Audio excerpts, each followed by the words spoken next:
Greetings, ladies and gentlemen, and welcome to this latest edition of Tales from Outer Space, where I take stories from across the internet and read them for your entertainment. This particular story is called Endless, written by Possible Letters 42. When the signal was first picked up, no one knew how long it had been transmitting. The carrier wave and transponder ID were unlike any seen in common galactic communication. Most believed it was a trap. This was the first belief. It remained the most common belief. When it did not stop after several years, others believed that it was a warning beacon of some sort. This belief was also common, given its location. Some believed it was a treasure, not many. One such treasure believer was the captain of the heavily modified ore trawler Spiteful, none other than intergalactic treasure hunter Blaz Manta, as cold and sharp as the void itself. Springer of 1,000 traps, conqueror of 100 damned tombs, bedecked in treasure and accolades, and utterly without fear. The burly Sporovian sported an enormous sidearm of unknown provenance and a gaudy coat, blood red, bedecked in gold trim. When he learned of a call of a signal that none other dare approach, the temptation was too much for him to resist, though the circumstances gave him pause. With his rough and tumble crew and adventuring fleet, he ventured towards the signal. The galaxy held its breath as he crossed into forbidden space and charted his course for the depths of it, the first ship to do so intentionally in living memory. Even most of his devoted followers, the other ships in his fleet, and the most intrepid news media stopped at the border of the forbidden space to wait for him at the terminus station, the closest outpost to the pitch-black area, with only his camera operators and a skeleton crew, all having said their goodbyes and being paid enough to live like kings should they survive. The Spiteful entered the area of space far blacker than the rest, where not even stars twinkled. A haunting weight pressed down that chilled all of them, regardless of species, to the bone. In a galaxy of trillions of sentients, all rules are bound to be broken, except one. Nobody inhabited forbidden space, and nobody went there, other than the occasional foray by emergency services and military forces to guide a vessel that had wandered in by mistake. This had been a universal truth for nearly 10,000 years, and nobody had forgotten the reason. Things died there, all things. Nothing grew and nothing lived. Even on ships with specialized hydroponics bays, plants died, rations stopped nourishing. If enough time passed in the forbidden space, even fusion reactions and basic biology grew cold. The stars themselves were dead. No organism or machine had ever lived past a handful of days in the forbidden space, though occasionally cold, inert remains had drifted out. If you returned quickly, your body and technology would eventually function normally. If you stayed too long, you never left alive. The atmosphere aboard the treasure trawler was tense and silent as days ticked by. All knew they were on borrowed time. None knew exactly how much time that was. The voyage took several days at maximum burn, whereupon the fleet encountered, with shocking suddenness, in the utter blackness, a pulsing blue orb. The orb was nestled in an array of advanced and mysterious, energetically charged scaffolding, and just above what appeared to be a small, lit, glass-enclosed area.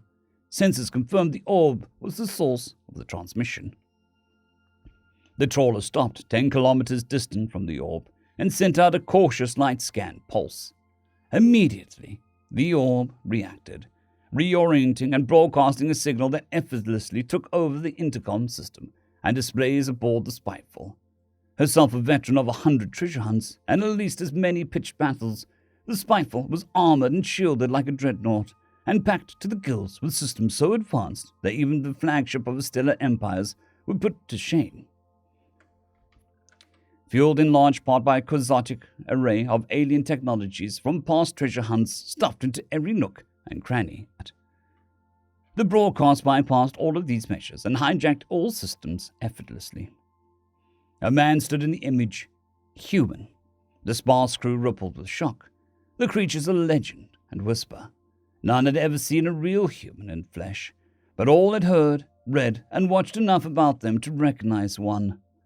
One of the two legendary precursor species of the modern galaxy.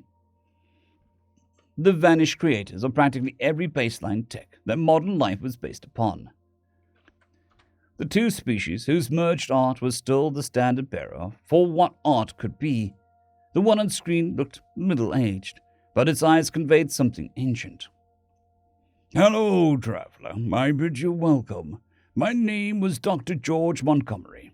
If you are here, you have probably followed my beacon's message. I ask for your indulgence as I tell you my story. You are not in danger near the beacon." All aboard the fleet listened, rapt. They could tell the words were true, in some impossible to define way. All had felt the death aura of forbidden space fall away as they neared the beacon. "About 100 years before my time, humanity had its first contact with alien species. Our fiction had always dreamed and had dreaded this moment in equal measure. We were advanced, but still in our fledgling state, and worried what we would find when they finally reached out. Our joy when the Yalari were not only friendly, but beautiful, cultured, artistic. It's hard to explain how glorious those days were. They uplifted everything in our society. Hunger and war were gone overnight. Transportation and pollution were solved. More than that, they made our art better, not just our science. They taught us new ways to make music, poetry, and film. Both of our species were intensely artistic, and as they intertwined, those traits blossomed ever greater. But even the Yalari could not have imagined the depths of human ingenuity. They were a very long-lived species. In fact, between that, their beauty, and their gentle nature, they were shockingly reminiscent of an artifact of human fiction. Elves, to an extent that there were theories about our species had known each other in some younger age. They lived about 800 years, naturally. They could never imagine we might outlive them. Their technology, with our understanding of our genome and our endlessly adaptive bodies, effectively eliminated aging. We could die whenever we chose. You would think everyone chose to live forever, but they did not. In fact, most stuck with the natural human lifespan, or added maybe 50 or 100 years. I was one that was chose to live longer. I was one of the best scientists humanity had to offer, and my breakthrough physics work with the pioneering Alari scientists, Dr. Shayana and Luxurial, could not be allowed to fall by the wayside for something as petty as mortality. I started working with her when I was in my mid-50s, and during centuries of work together, we unlocked so many mysteries of the cosmos. And with practically no effort at all, we developed a love more powerful than anything that I'd ever imagined. She was the end of every sentence I started. She was the air in every breath I took. She still is. When I was about 500, Shayana was 600. The Zil attacked. You may or may not have heard of them. Either way, let me put your mind at ease. They aren't around anymore. They were a voracious, impossible foe. The combined sciences of humanity and the Alari fought back with might, creativity, and raw power, unseen since the universe formed.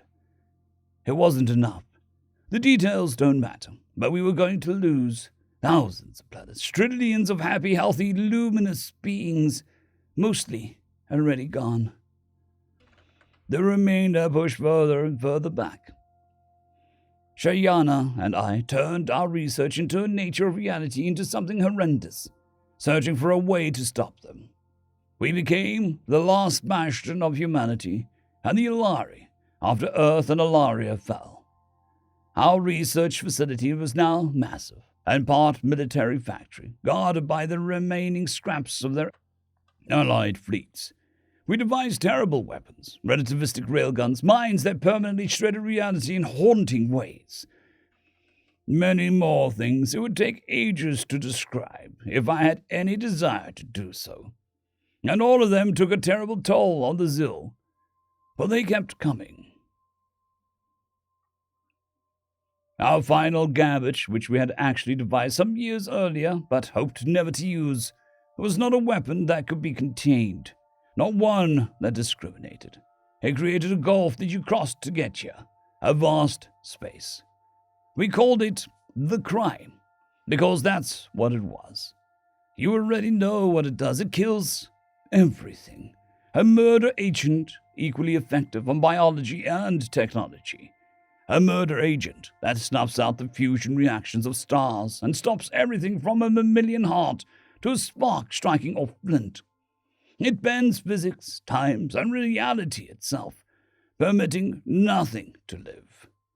I'll share no details on how it works or how it was developed, and we destroyed those records and all of our notes about a year after we deployed it, and were sure that it worked. We had fought the Zill a long time. We knew their ship speeds. We knew the location of their worlds. Most importantly, we knew three things: that they were a hive species of the Queen, that their homeworld was within a volume of the crime would encompass, and that their ships could not escape the volume in time for it to matter.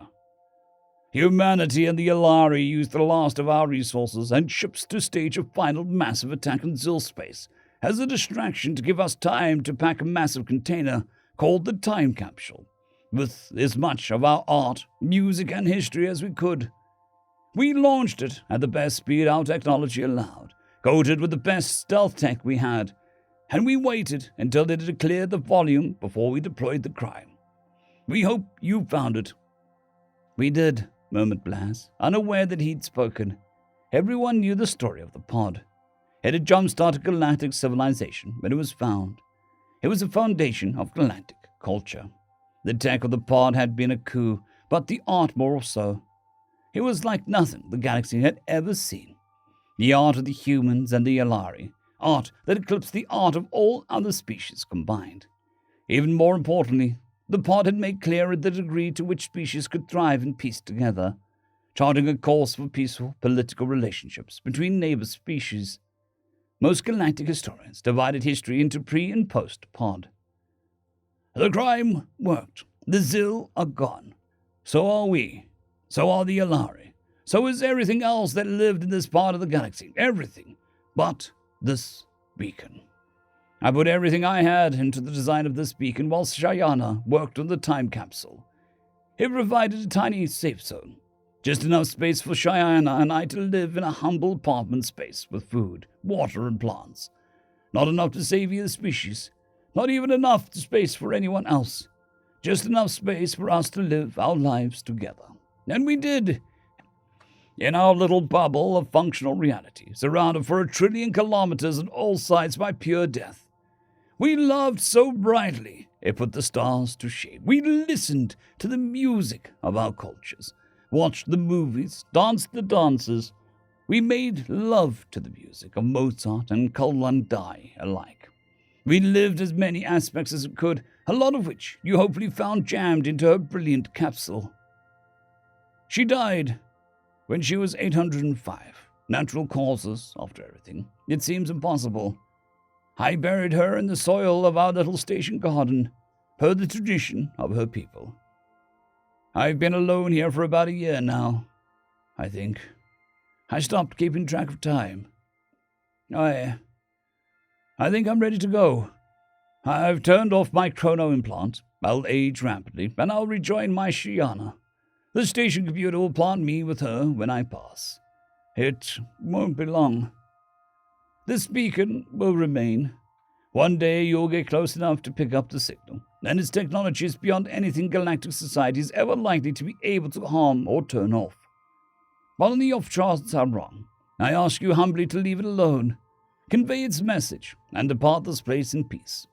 2 species of impossible happiness and beauty stopped the advance of an unimaginable menace at the cost of everything.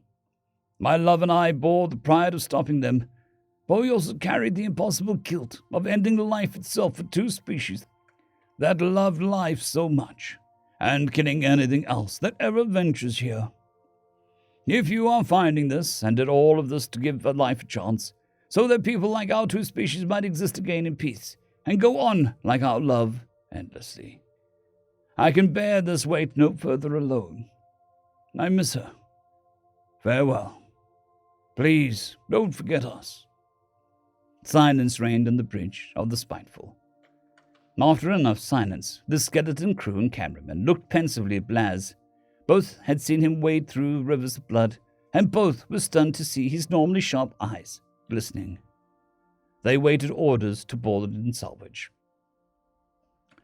Set course out of the forbidden space. Reunite with the fleet. A shock rippled through the bridge. Rigging the ship for forbidden space and setting up media and plunder contracts had cost a tremendous amount. Leaving with nothing would hurt even Blaz's fortunes. Besides, if the humans' words about the technology of the beacon were true, even a small piece of that technology could set them up for life. Blaz closed his eyes and nodded. I know what you're thinking. Yes, it'll hurt. And yes, I've plundered tombs. I've looted from kings, emperors, and cities. I've done it happily. But I'll have no part in desecrating this place. This is the only place of life amongst eternal death. This is not a tomb of ego and power.